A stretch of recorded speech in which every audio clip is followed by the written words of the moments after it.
আমরা 2026-এর পরে 2028-এর অ্যাসেম্বলি ইলেকশনের জন্য আমরা ফ্যাক্টর হতে যাচ্ছি, এটা আমি গ্যারান্টি দিয়ে বলছি। এবং এই ইলেকশনেও বুবাগরার শক্তি 2021 থেকে 2026-এ আরও শক্তি বৃদ্ধি হচ্ছে। আমাদের যে পাওনা যে পাইনি আমরা, যেমন direct funding, land rights, constitutional solution, permanent solution, যে আমাদের গ্রেটার ত্রিপুরাল্যান্ড, যে আমাদের ত্রিপ্লাসে একর বাস্তবায়ন হয়নি, অনেক 6 মাস পার হয়ে গেছে। নমস্কার, স্বাগত জানাচ্ছি সোশ্যাল বাংলায়, সাথে রয়েছি আমি সুজাত। একেবারেই টিটিএডিসির নির্বাচন আর মাত্র কয়েকদিন বাকি এবং তার যে শেষ মুহূর্তে দাঁড়িয়ে প্রচার একেবারেই তুঙ্গে রয়েছে, সেটা আপনারা প্রত্যেকেই জানেন। এই মুহূর্তে আমরা রয়েছি বোজ্জংনগর ওয়াকিনগর, যে টিটিএডিসি জেনারেল কনস্টিটিউয়েন্সি রয়েছে সেখানে, এবং সেখানকার যিনি মথা মনোনীত প্রার্থী রুনেল দেববর্মা, তিনি আমাদের সাথে রয়েছেন।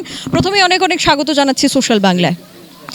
প্রথমেই যে প্রশ্নটা থাকবে, প্রচারের তো একেবারে শেষ সময় চলে এসেছে এবং বাড়ি বাড়ি যাচ্ছেন, আপনি প্রচার করছেন, প্রত্যেক দিনই র্যালি হচ্ছে। মানুষের কাছ থেকে, ভোটারের কাছ থেকে কি রেসপন্স পাচ্ছে? দেখুন, সারা তো কেমন পাচ্ছি এটা আপনারাও দেখলেন। আজকে যে আমরা র্যালিটা করেছি, যে প্রচার করেছি, যে ডোর টু ডোর করেছি, এটা আমরা শুধু একটা বুথ কমিটিকে নিয়ে করেছি, আপনারা দেখলেন। আর কি সারা পাওয়া গেছে আপনারাও দেখলেন কি। এবং শুধু এই উত্তর বুজ্জনগর বেশি না, আজকে তো এটা উত্তর বুজ্জনগর, এখানে দুটো সেন্টার আছে।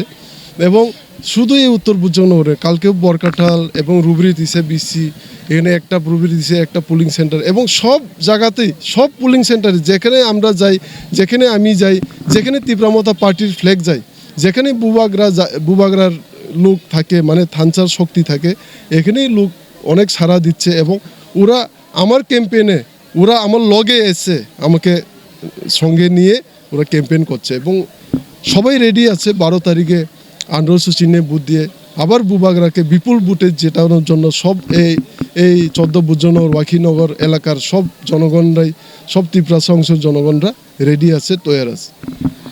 2021-এ যখন এডিসিতে মথা প্রথমবারের মতো ক্ষমতায় আসে, আপনার হাতে যখন আপনার এলাকার ক্ষমতা এলো, এই 5 বছরে কি কি কাজ আপনি করেছেন এবং কি কি চ্যালেঞ্জ ফেস করতে হয়েছে? তার কারণ রাজ্য সরকারে তো মথা একাভাবে নেই, তো তাতে কি কি চ্যালেঞ্জ ফেস করতে হয়েছে? দেখুন, আমি যতটুক সম্ভব, আমি 2021-এ যখন দাঁড়িয়েছিলাম, তখনই একটা প্রমিস ছিল আমার এলাকার জনগণের জন্য, যে সুখে দুঃখে আপদে বিপদে থাকবো। আর প্লাস সাথে সাথে রাস্তাঘাট বিভিন্ন রকমভাবে যে ডেভেলপমেন্টের কাজ করা যাবে এটা করব। কিন্তু ডেভেলপমেন্টের কাজ যখন করতে যাই, তখনই প্রবলেম ফেস করতে হয়েছে। কারণ কি, আমাদের এডিসি অনেক লিমিটেড ফান্ড, আর এডিসি লিমিটেড ফান্ড এর জন্য আমরা বিভিন্ন এলাকাতে কিছুটা হলেও রাস্তাঘাট করতে পারিনি, পানীয় জল দিতে পারিনি। পানীয় জল তো আমাদের এখানে ডিডব্লিউএস নেই। তবু যতটুক সম্ভব আমি সব বিসি কাভার করে, সব বিসি, এই 17টা যে বিসি আছে, 14 বুজ্জনগর ওয়াকিনগর, সব জায়গাতে ডেভেলপমেন্টের কাজ করেছি। এবং যেটা আগে 35 বছরে হয়নি, বিজেপির 60 বছরে 2018 থেকে যে 21 পর্যন্ত যে হয়নি, তারপরে 21 থেকে আমি এটা করেছি। এবং যতটুকু সম্ভব ডেভেলপমেন্টের কাজ, বিভিন্ন সামাজিক অংশের লোকেদের থেকে জিনিসপত্র দেওয়া এবং সাহায্য করা থেকে শুরু করে বিভিন্নভাবে আমি সাহায্য করেছি এবং সঙ্গে থেকেছি, সুখে দুঃখে থেকেছি, আপদে বিপদে থেকেছি। এর জন্য সবার সাপোর্ট। এবং খুব গুরুত্বপূর্ণ কথা হলো গিয়ে এটাই, যে ডেভেলপমেন্টের বেশি, এর চেয়ে বেশি আমাদের যে ডিমান্ড, যে 70-80 ইয়ার্স ধরে আমাদের যে পাওনা যে পাইনি আমরা, যেমন direct funding, land rights, constitutional solution, permanent solution, যে আমাদের গ্রেটার ত্রিপুরাল্যান্ড, যে আমাদের ত্রিপ্লাসে একর বাস্তবায়ন হয়নি, অনেক 6 মাস পার হয়ে গেছে।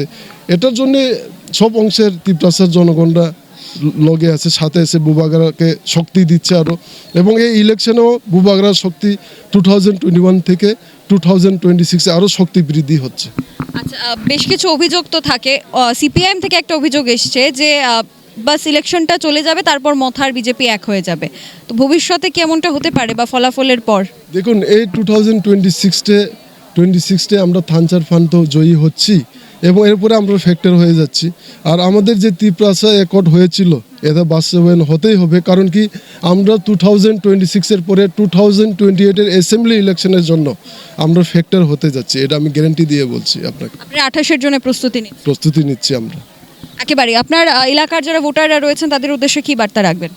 আমি বার্তা রাখবো সবাইকে এক কথা মেনে চলতে, ঠাঞ্চা থাকতে, এবং বুবাগরাকে আমরা 1800 চিহ্নে ভোট দিয়ে বিপুল ভোটে জেতাবো। কারণ কি আমরা জানতে হবে যে সত্যর লড়াইয়ে, অধিকারের সত্যর লড়াইয়ে বুবাগরাই লড়াই করছে, তীব্রমতা পার্টি লড়াই করছে, এটা সব আপনারাও জানেন। এবং এর জন্য বুবাগরাকে আবার শক্তি বৃদ্ধি করিয়ে ওনাকে আরও শক্তি বানিয়ে ওনাকে জেতানোর জন্য সবাই প্রস্তুত থাকুন এবং 12 তারিখে 1800 চিহ্নে ভোট দিয়ে বিপুল ভোটে তীব্রমতা পার্টিকে, বুবাগরাকে, থানচার শক্তিকে জেতানোর জন্য সবাই প্রস্তুত থাকুন। অসংখ্য ধন্যবাদ আপনাকে। একেবারেই আমরা সরাসরি এতক্ষণ পর্যন্ত ছিলাম, আমরা দেখানোর চেষ্টা করেছি যে এই মুহূর্তে দাঁড়িয়ে বোজ্জংনগর, ওয়াকিনগর যে এলাকা রয়েছে, নির্বাচনী এলাকা, সেখানকার যিনি মনোনীত প্রার্থী রয়েছেন তিনি ওনাদের ভোটারদের উদ্দেশ্যে কী বার্তা রাখলেন। এখনকার মতো বিদায় নেব। ক্যামেরায় অলোকের সাথে আমি সুজাতা, দা সোশ্যাল বাংলা। যান্ত্রিক শহরের কোলাহল ছেড়ে প্রকৃতির কোলে কিছু মুহূর্ত কি খুঁজছেন? তাহলে মজু রিসর্টে আপনাদের স্বাগত। আপনার স্বপ্নের ছুটি এখানে বাস্তবে রূপ নেয়, যেখানে আপনারা পাবেন আরামদায়ক রুম, মনের মতো খাবার আর প্রকৃতির শান্ত পরিবেশ। প্রিয়জনদের সাথে সময় কাটান বা নিজে হারিয়ে যান শান্তির খোঁজে। ছুটি কাটানোর জন্যে রয়েছে মনোরম পরিবেশ, তাছাড়াও থাকছে আরামদায়ক রুম, মনের মতো খাবার জায়গা, তাছাড়াও রেস্টুরেন্টের সুবিধা। আমাদের এখানে রয়েছে যে কোনো অনুষ্ঠানে প্রি বুকিং করে নেওয়ার সুবিধে। তাই আজই শান্ত পরিবেশ খুঁজে নেওয়ার জন্য চলে আসুন মজু রিসর্টে। আমাদের ঠিকানা মসু রিসর্ট, মহেশখলা, শ্যামাপ্রসাদ মোড়, বাইপাস সংলগ্ন গামছা চৌমুহনী এলাকায়। অগ্রিম বুকিংয়ের জন্য আজই যোগাযোগ করুন 6009298584 নম্বরে। বিশেষ দ্রষ্টব্য 7005905881 নম্বরটি বন্ধ রয়েছে, তাই নতুন দেওয়া নম্বরেই আপনারা বুকিং করে নিতে পারেন।